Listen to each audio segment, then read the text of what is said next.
welcome to episode 29 of Talk to the Chip. Yeah, we are in Resonance today, Resonance Studios. Yes, we're recording it at Resonance FM in Risborough Street, which is very exciting and very professional. It is, yeah. We had to float around multiple spaces, including Cafe Auto, sometimes Guildhall School, while the students studying jazz were doing their studio sessions. Yeah, but now we finally landed. Yeah, it's been a while, and we are back with a different episode. We try to make it interesting and varied each time. This one is quite interesting because we have a pioneer of sound engineering, we can say a technician, but also someone who composed electronic music. So, Yes, so we're going to look at a piece by Marino Zuccheri. That's a very good pronunciation. Thank you very much. Grazie. Grazie mille. Bellissima. Yeah. So Marino Zuccheri is interesting for lots and lots of reasons. But one of the most important things about him, from our point of view, is that he was, in big inverted commas, the engineer at the RAI Studios that was set up by Luciano Berio and Bruno Maderna.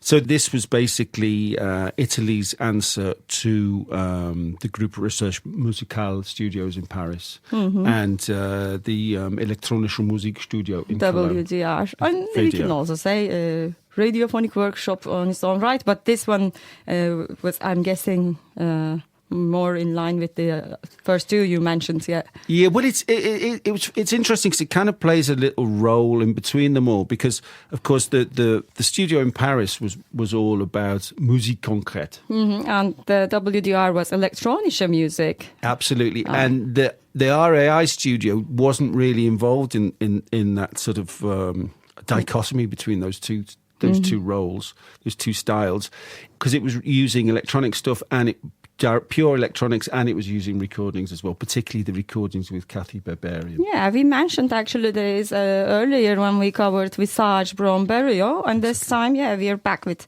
this, the technician and the work, Parete, 67. This studio, in a way, we can say marked what we can call electroacoustic music. I mean, Gesang der Jüngling, when Karl-Heinz Stockhausen composed that, he did combine music concrete and electronic music, purely electrically generated waveforms in the end. But Milan studio, it's very important to mention, it wasn't involved in one certain method. And one more thing that they introduced was that kind of text-based or spoken word compositions, because you just mentioned Caterina Barbarian. So in that sense, they had their own method, and they got visitors from United States, also including John Cage himself. John Cage. Well, this is very important for Zuccheri for his career, was that he was being the engineer there. Meant that he'd worked in all these different spheres of electronic music with all these different people, different composers from all over the world, and so he had the style of all of it really under his fingers. Amazing, you know. And it was also interesting that there is a direct comparison with the Radiophonic Workshop in London. Was the Radiophonic Workshop was set up for radio plays and for dramas and stuff. And this is something that they also did in Milan. So that there is kind of links between all of the big electronic music studios of the 60s from in Milan. So it's a really important place. And right in the middle of it, the one person that was involved in every single one of these pieces was Zuccheri, because he had, as the engineer, he was the engineer there for 28 years, from 1955 to 1983. Wow, yeah. And that marked some of the, we can call like some of the pioneers from, as I said earlier, not just John Cage. He did have collaborations with Stockhausen, or when I say collaboration, it is basically assisting with the technical aspects, but also he did contribute to the number of processes, and obviously the ones active in Italy, like Berio, they were interacting more. And I've got a book actually with writings from these composers, a book that arrives together with the record itself, and you can see things from the visual artist, also Emilio Vedova and Berio himself, and they each refer to Marino as a very, very helpful collaborator, but also they refer to his very eclectic understanding of compositions, which probably contributed to the style exactly of this piece we are discussing today. So let's move on to actually talk about the piece that we're going to listen to, which is called Parete 67. I don't know how to say 67 in Italian, but I think the numbers are going at 8, 7. I'm not sure. I mean, we will just. So it's Parete 67, and it's from the year 1967, and Parete means wall, and where it comes from, it's the sound aspect of an installation for the Montreal Expo in 1967, and what it was a very important and renowned Italian painter, visual artist, called Emilio Vedova. Had been commissioned to do an installation at the Montreal Expo in the Italian pavilion. So it was a huge space. And he'd worked previously with Luigi Nono. And Luigi Nono had worked a lot at the RAI studios in Milan. And so Vedova asked him to contribute, and Luigi Nono wasn't available.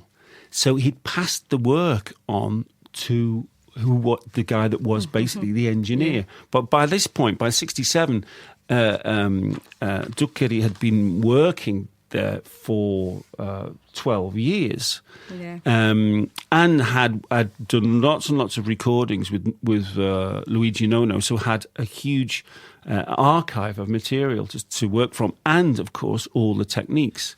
Yeah.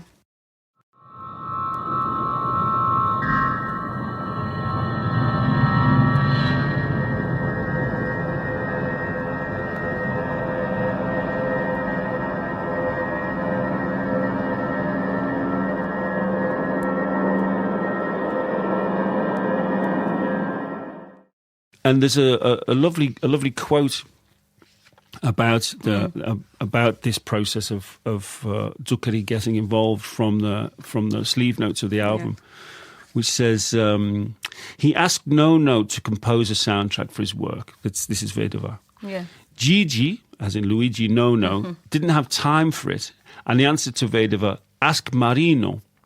I replied, I can help you, but I am not a composer. Yeah. I then told Nono, I am not going to use your music, although I will extract something from your sound material and make it sound totally new. I used some previously recorded sounds, the result of an early research. They were really rough. That's very good. So thanks for reading that. So he took these rough recordings that they'd done in the process of making a piece with Nono, and turned it into something quite spectacular, and expanding on the technical stuff. You know, when a technician is involved directly in the music, then they really know what the gear is capable of in the extremes.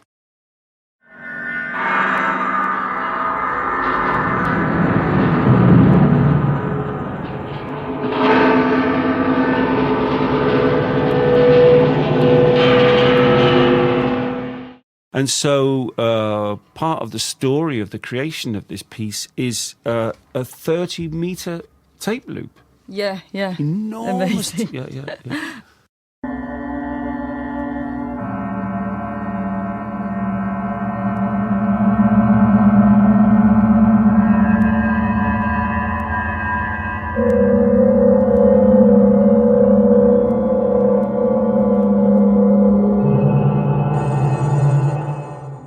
I mean, all I can add in that aspect is that I think the idea of him, saying I can help, but I'm not a composer. Yeah. But when you think about the activities and the pieces that came to life with his contributions, this also includes Fontana mix. Yes, yeah.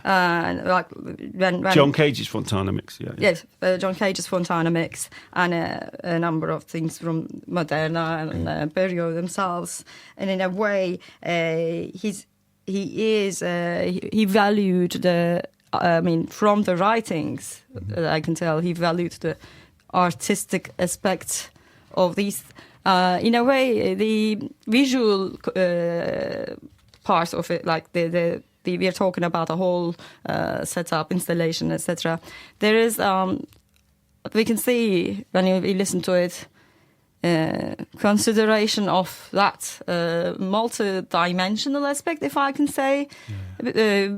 I think that's part of the graphics and drawings of the technical assets in the studio, but also the way he could picture the processes, not just the technical aspect, but like aspects of dynamics. And in a way, I can say delivering like an artistic spectrogram. This is just a very cheesy way to call it. Maybe that's something I just came up with now. I'm thinking, and that's why, like, when you listen to the whole record, it also flows in a very engaging way. You have the experimental nature of things, but like I'm happy you mentioned the physical aspect, like the whole tape loop, and but it's really like there's like an absorbing nature of it, where the record absorbs you, but also you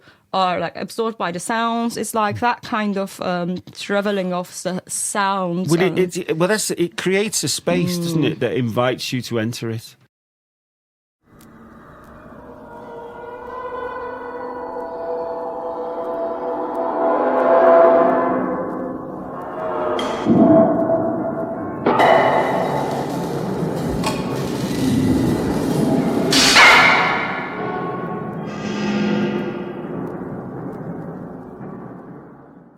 And I think that's the point where he really understood the concept of the installation. Yeah. So Vedova's installation, I mean, the installation was called Parete Plurimo Luce.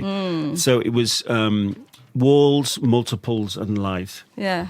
And so it's something like 14 different very high-powered slide projectors. And he made glass, because Vedova is a Venetian artist. And Venice, of course, is famous for its glass foundries, its skill with coloured glass. Yeah. So they created a whole new way of making glass slides. And metals and various materials inserted through acid, but it's not the acid that you not write about. Not LSD. No.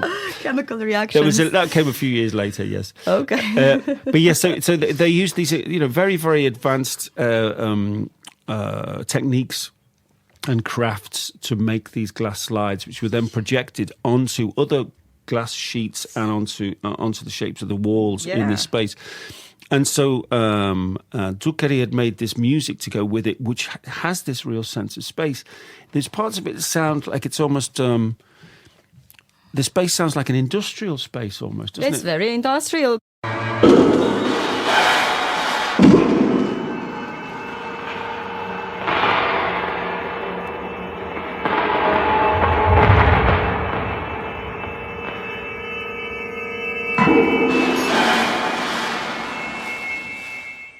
It's not over the top, but together with the moving drones, you have got moments of like splashes where like the noise.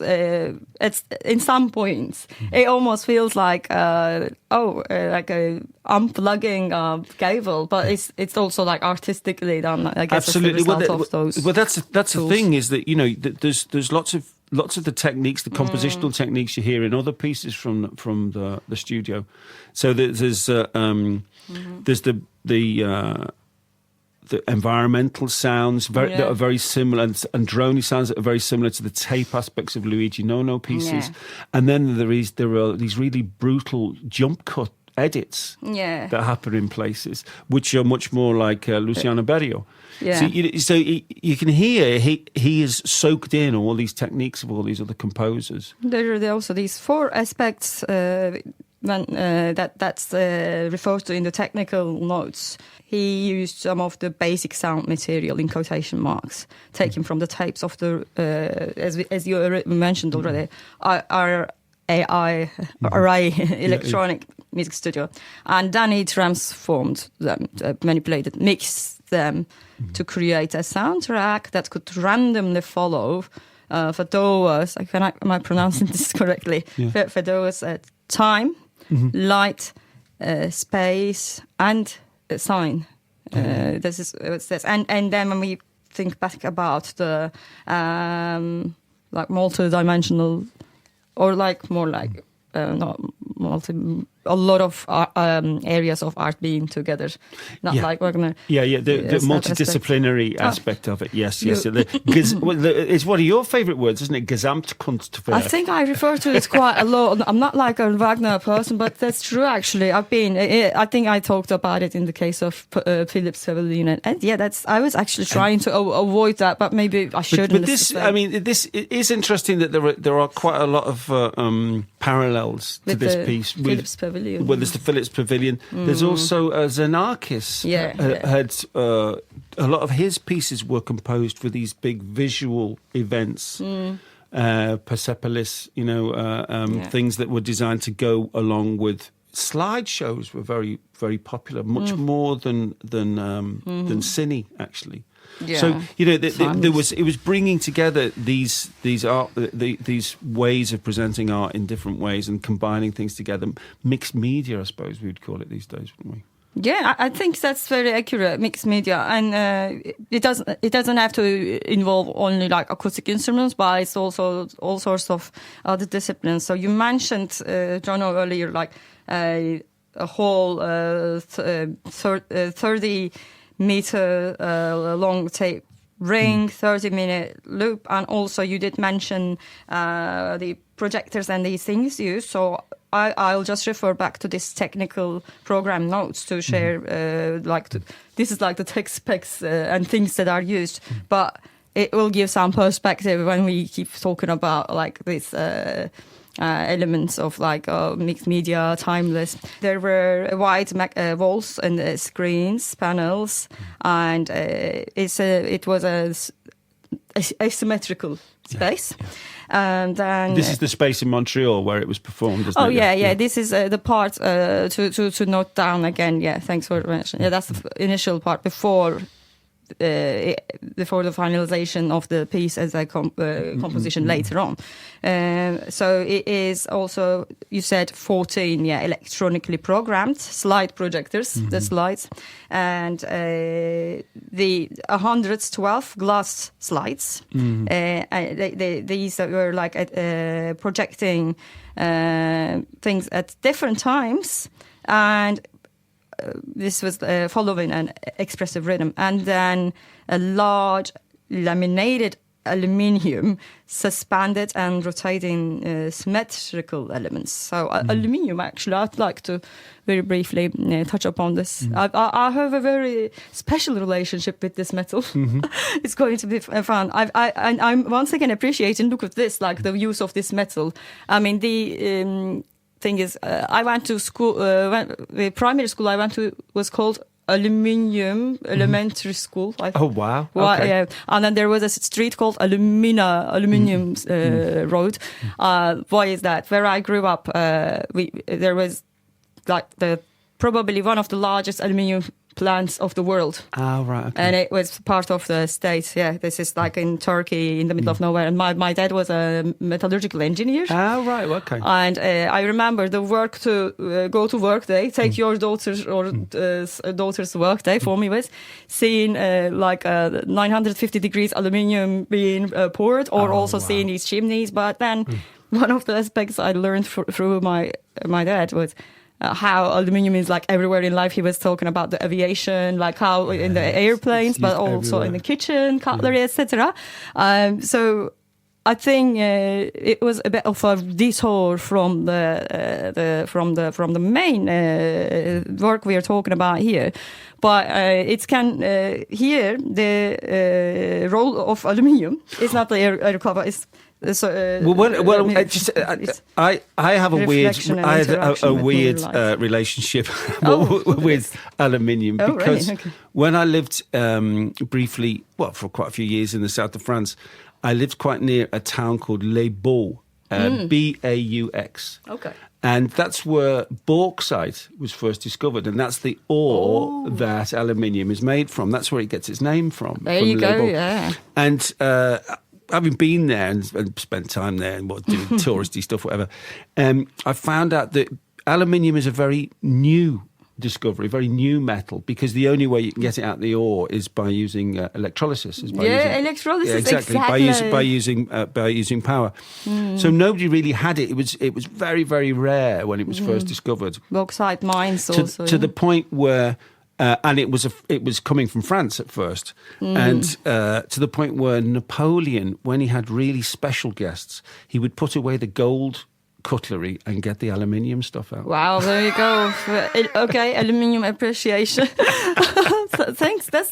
We both have something special about it. But if I go back to the technical notes, it says this large laminated aluminium was reflecting and interacting with the moving light, and the ecologists like slides which are randomly projected onto the roof walls, so floors and even the visitors, creating an expressive and dynamic visual experience, visual atmosphere and experience. So that's those are the parts about the installation, and obviously there's like glass slides. Then we can move back to the. Actually, it's important to mention the studio and the composition process. With like how it was decided upon and how it arrived at that point. Yeah.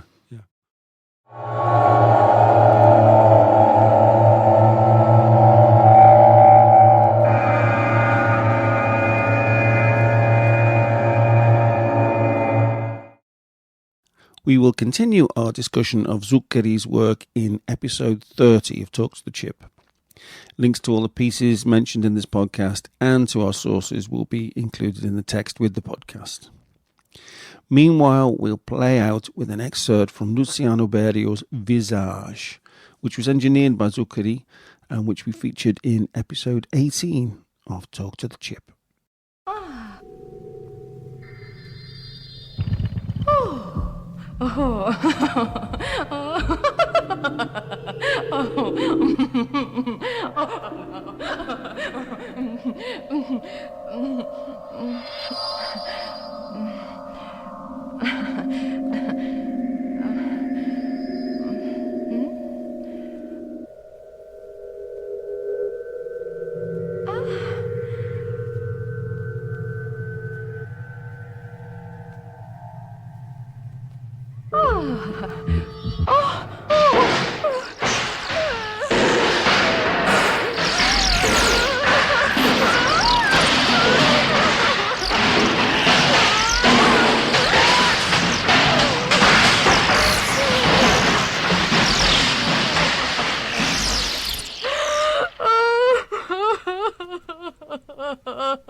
Non te posso